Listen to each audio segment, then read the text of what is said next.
In 1882, Thomas Edison flipped a switch in Manhattan, and the modern world was born. At least, that's what we've been told.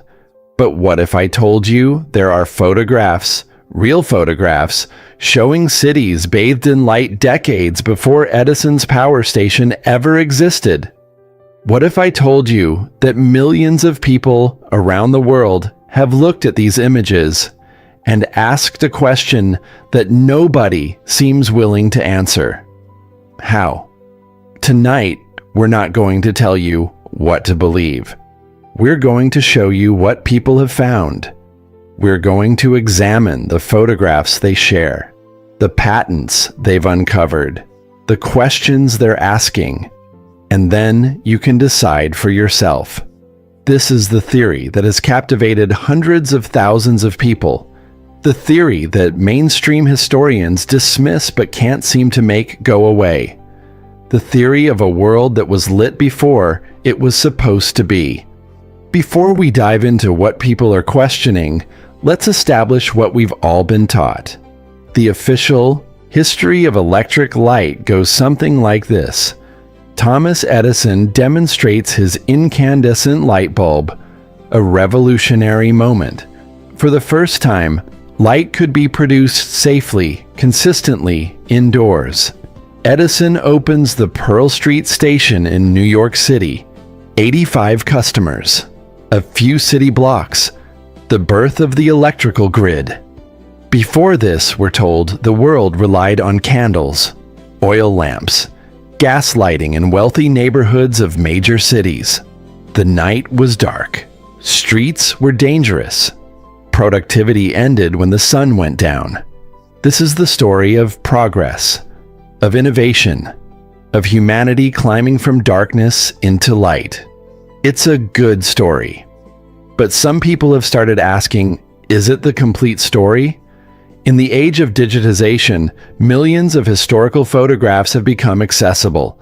Images that once sat in dusty archives are now available to anyone. And as people started looking at these photographs, they started noticing something strange. Look at this photograph.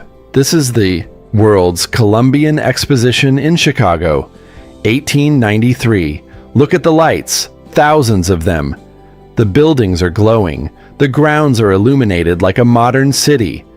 Now, officially, this makes sense. By 1893, electric lighting existed. Edison's system was over a decade old. This was a showcase of American innovation. But here's where it gets interesting. This is the same fairground during construction. These massive, ornate buildings, some of the most elaborate structures ever built in America, were constructed in less than 2 years. Over 200 buildings, 600 acres, elaborate facades, domes, columns, sculptures. And then, when the fair ended, they tore it all down. Almost everything. Demolished, burned, erased. The official explanation? They were temporary structures, made of plaster and staff, never meant to last. But people have looked at these photographs and asked, does this look temporary to you? And more importantly, if they could illuminate 600 acres in 1893, what about earlier? This is where the rabbit hole begins. Here's a photograph from the 1870s. Look at the street. Look at the lamp posts. Look at the quality of light. According to official history, electric street lighting didn't become common until the 1880s and 1890s. Gas lighting existed, yes, but gas produces a distinctive, warm, flickering glow. People who study these photographs say the light looks different, brighter, more consistent, more like electricity. Is it just the photography? The exposure time? A trick of the camera? Maybe, but let's look at more. Paris, 1860s. Bright, illuminated boulevards. London, 1850s. Lampposts that seem too bright for gas. American cities in the 1840s with what appears to be widespread street lighting. One photograph could be an anomaly. Two could be coincidence. But hundreds? That's when people started digging deeper. Over the past decade, a theory has emerged. It goes by different names. Some call it free energy suppression.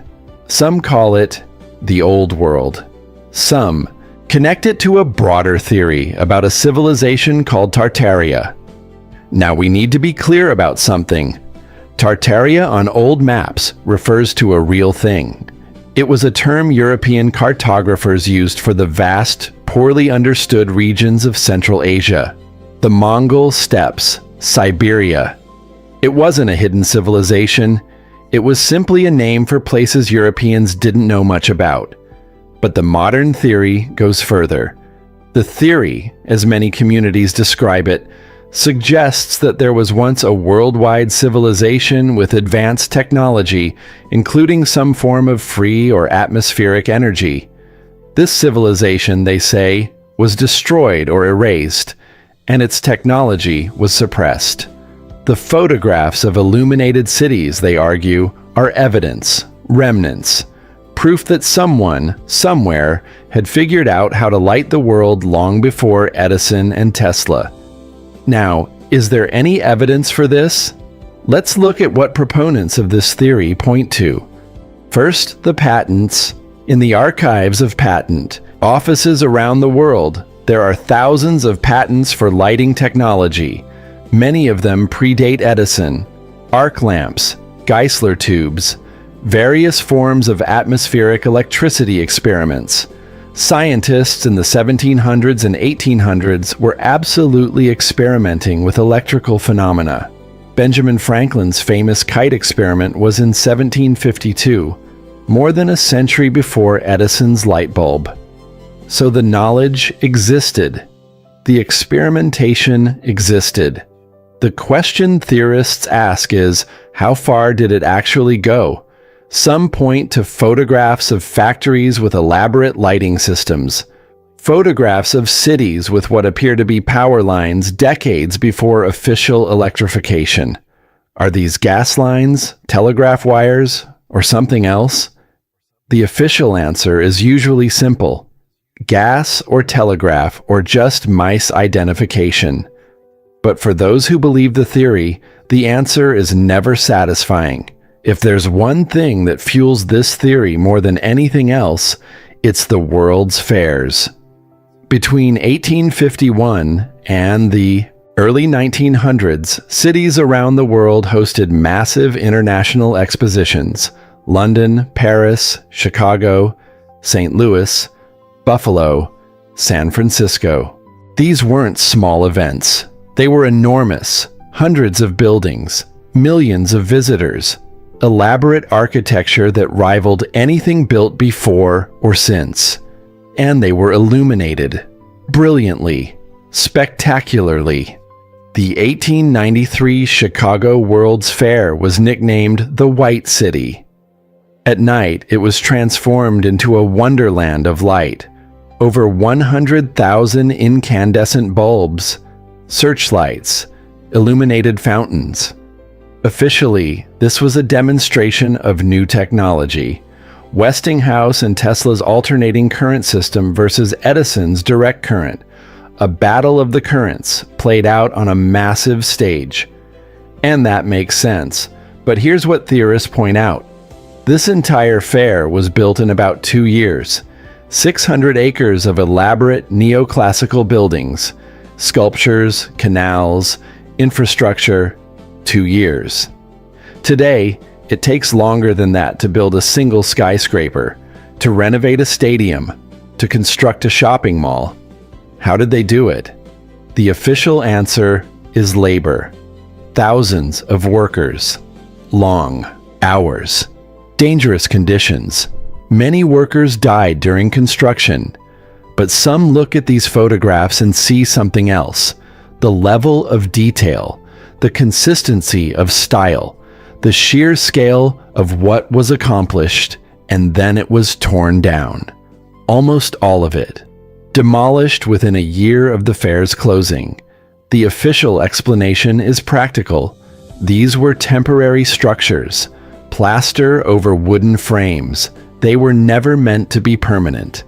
But theorists ask why? Why build something so elaborate, so beautiful, just to destroy it? Why not preserve it, adapt it, reuse it? Only a handful of buildings survived. The Museum of Science and Industry in Chicago is one of them. Originally built as the Palace of Fine Arts, it still stands, still solid, over 130 years later. Does that look temporary to you? Let's look at other World's Fairs that raise similar questions. The 1901 Pan American Exposition in Buffalo. This fair is famous for one tragic reason. President William McKinley was assassinated there. But before that tragedy, it was celebrated for something else entirely. The Electric Tower. Standing 375 feet tall, covered in 40,000 light bulbs, this structure was the centerpiece of the exposition. At night, it blazed with light, visible for miles around. Visitors described it as otherworldly, magical, unlike anything they had ever seen. And just like Chicago, when the fair ended, it was demolished. The Electric Tower, torn down. The elaborate buildings, destroyed. The grounds, cleared. Why? The same explanation. Temporary structures, economic necessity, planned obsolescence. But the pattern starts to look strange when you see it repeated over and over again. The Louisiana Purchase Exposition in St. Louis, even larger than Chicago. Over 1,500 buildings spread across 1,200 acres. The largest World's Fair ever held. Illuminated at night by what contemporaries called the most elaborate lighting display in human history. And when it ended, demolished. Almost everything gone.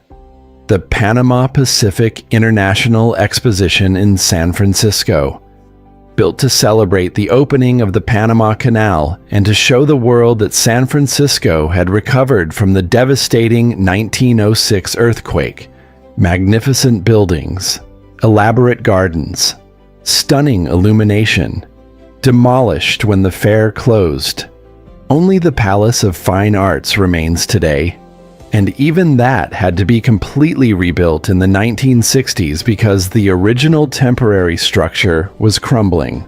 Some people look at this pattern and see practical decisions. Temporary construction for temporary events. Nothing sinister.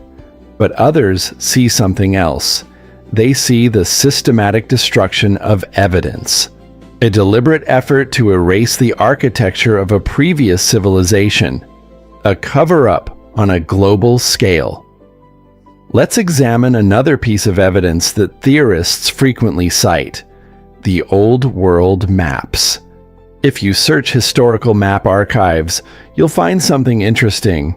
On maps from the 1600s, 1700s, and even early 1800s, there's a region labeled Tartaria, sometimes Grand Tartary, sometimes just Tartary. This region spans a massive area, from the Caspian Sea to the Pacific Ocean, from Siberia to the Himalayas. Official historians explain this simply. Tartaria was a geographic term, not a political entity. It referred to lands inhabited by Tatar peoples and other groups that Europeans didn't have detailed knowledge about. As exploration expanded and political boundaries became clearer, the term fell out of use. But theorists see something different in these maps. They point to cities marked in regions that were supposedly uninhabited. They highlight trade routes that suggest extensive commerce and civilization. They note the elaborate cartouches and illustrations that depict Tartarian cities as grand and sophisticated. Were these just the imaginings of map makers filling in blank spaces? Or were they recording something real? Something that was later erased? The theory suggests that Tartaria wasn't just a geographic term. It was a real civilization, a global empire with advanced technology, unified architecture, and free energy. And sometime in the 1800s, this civilization was destroyed Perhaps by war. Perhaps by a cataclysm. Perhaps by deliberate suppression. The evidence, theorists say, is all around us.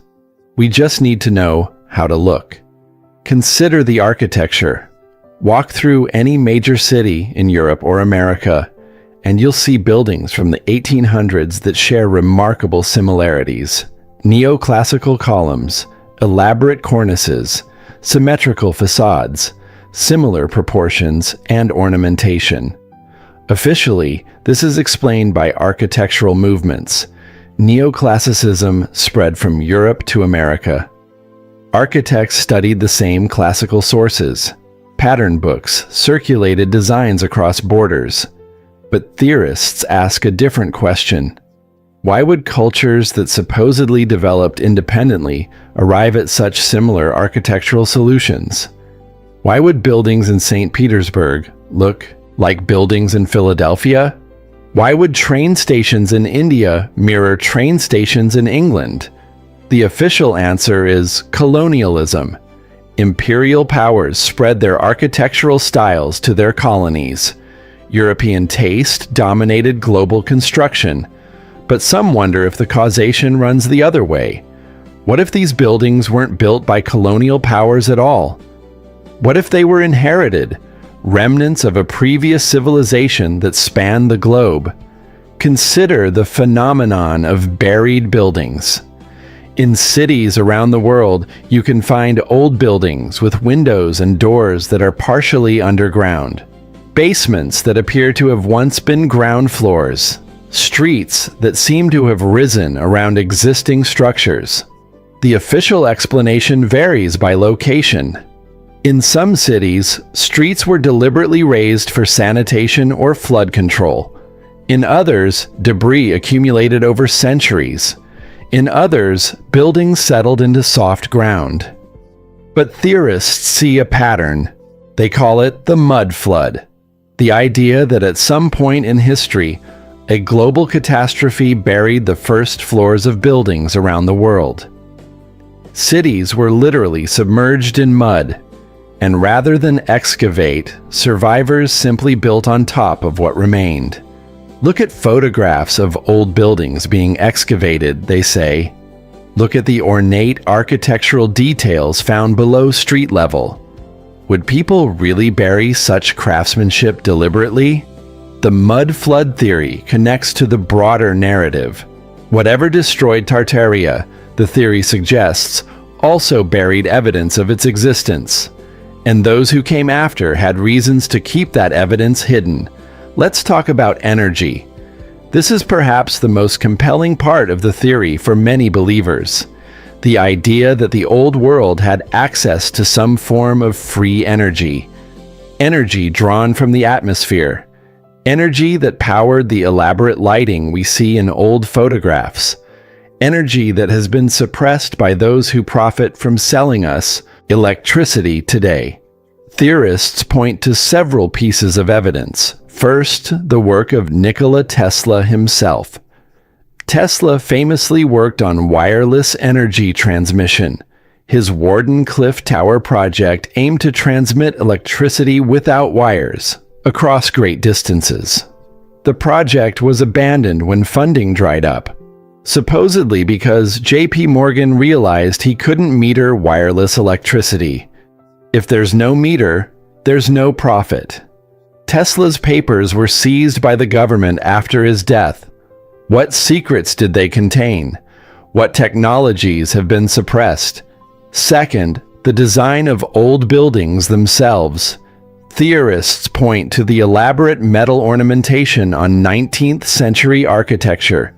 The metal domes, the spires and finials, the elaborate iron cresting on rooftops. Were these merely decorative, or were they functional?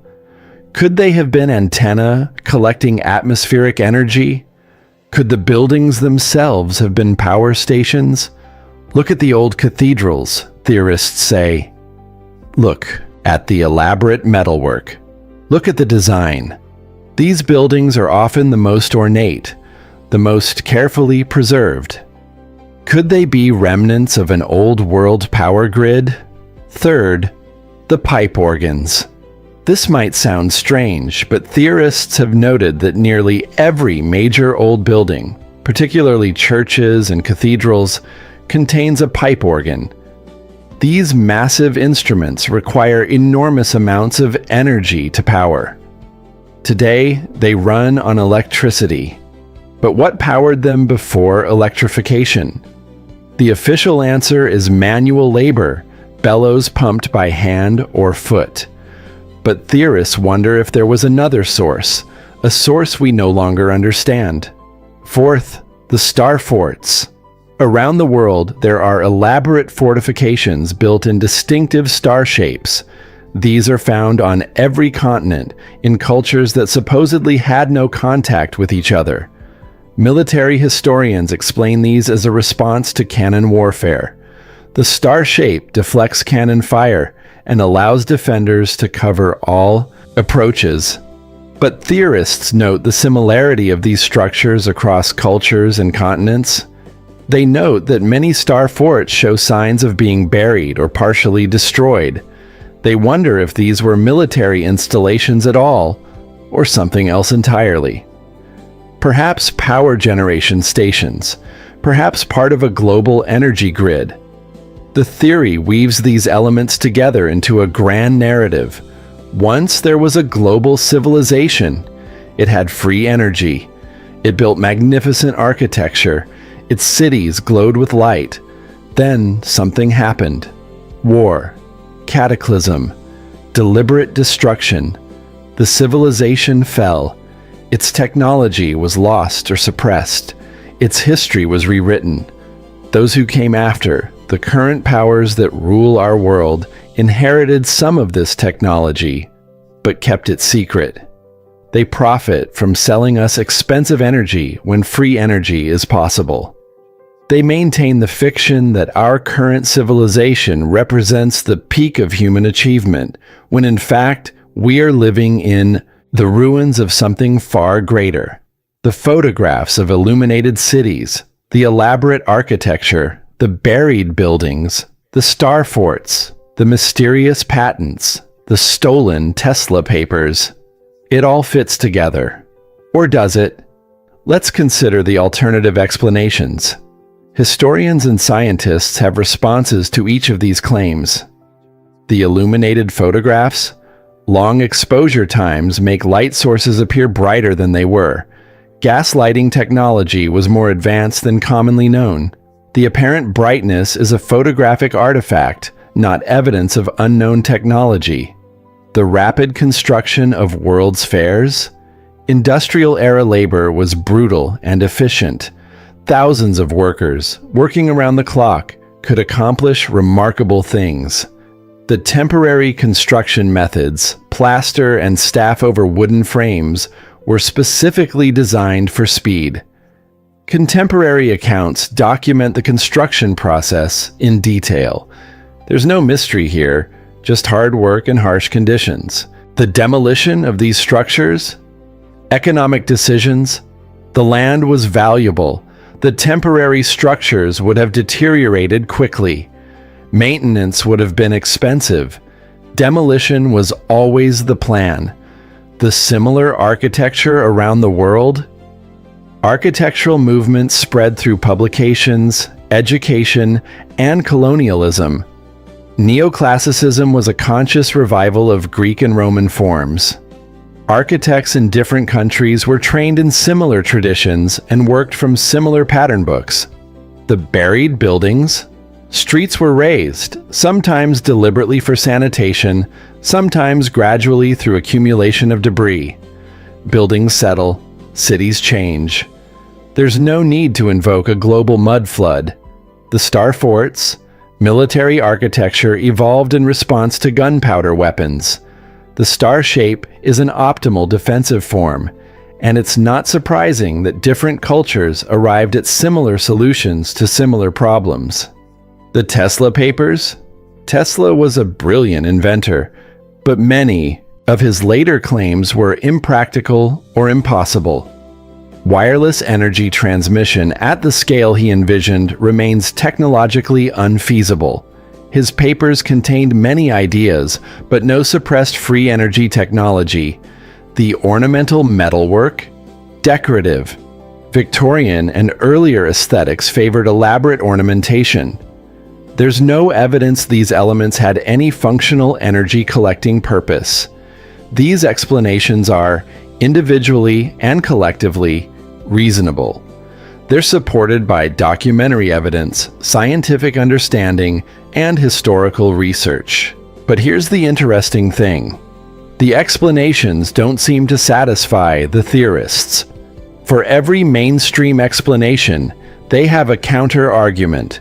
For every piece of evidence, they have a reinterpretation. And maybe that tells us something. Maybe this theory isn't really about historical facts at all. Maybe it's about something deeper. We live in a time of profound distrust. Trust in institutions, governments, media, academia has declined dramatically. People feel, rightly or wrongly, that they're being lied to, that important information is being hidden, that those in power are not acting in their interest. In this environment, theories that challenge official narratives find receptive audiences.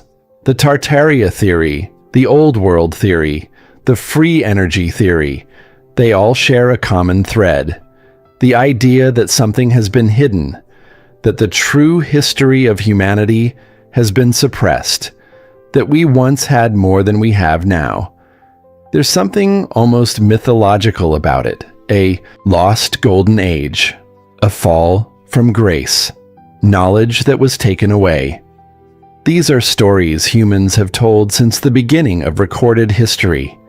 Atlantis, Eden, the Golden Age, the idea that the past was better, that we have declined rather than progressed. Maybe the modern theory isn't really about old photographs or buried buildings or free energy. Maybe it's about a sense that the modern world, with all its technology and conveniences, has lost something important. When people look at the architecture of the 1800s, the detail, the craftsmanship, the beauty, and compare it to the glass boxes and concrete blocks we build today, is it any wonder they feel something has been lost? When people struggle to pay their electricity bills while corporations post record profits, is it any wonder they're drawn to theories about suppressed free energy? When people feel disconnected from their history, their communities, their sense of meaning, is it any wonder they search for alternative narratives that restore a sense of mystery and significance to the world? The theory might be wrong about the facts, but the feelings behind it, the sense of loss, the distrust of institutions, the hunger for something more, those feelings are very real. So where does that leave us? Did cities glow before Tesla? In a literal sense, yes. Gas lighting illuminated cities for decades before electric light. Early electrical experiments lit up laboratories and exhibitions. Arc lamps blazed in factories and lighthouses. The technology evolved gradually, not in a single moment of invention. Edison and Tesla were important, but they weren't the beginning of the story. They were part of a continuum of innovation that stretches back centuries. But was there a hidden civilization with free energy technology that was erased from history?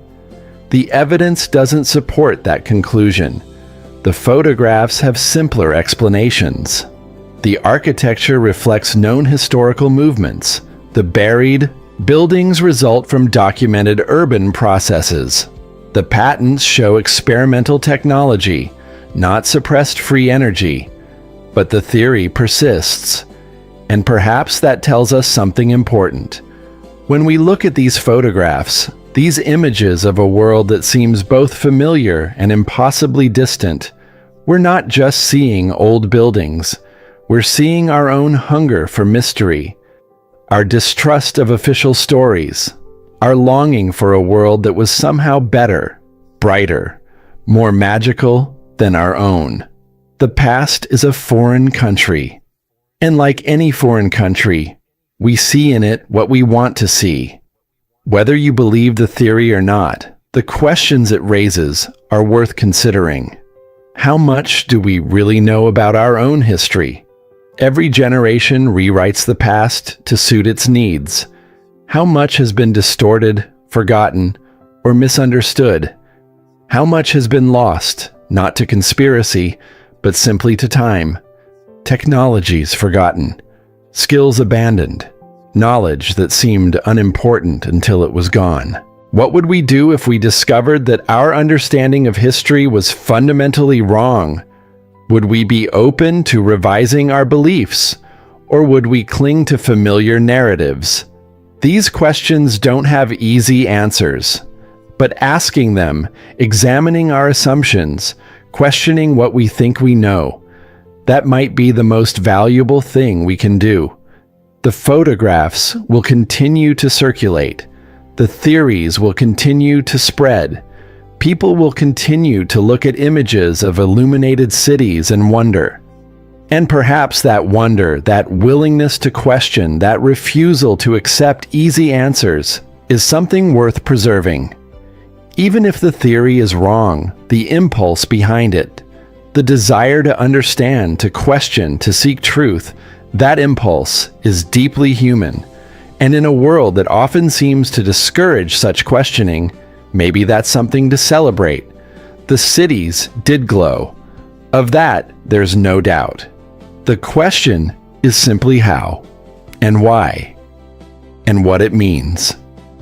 Those questions remain open, and perhaps that's exactly as it should be.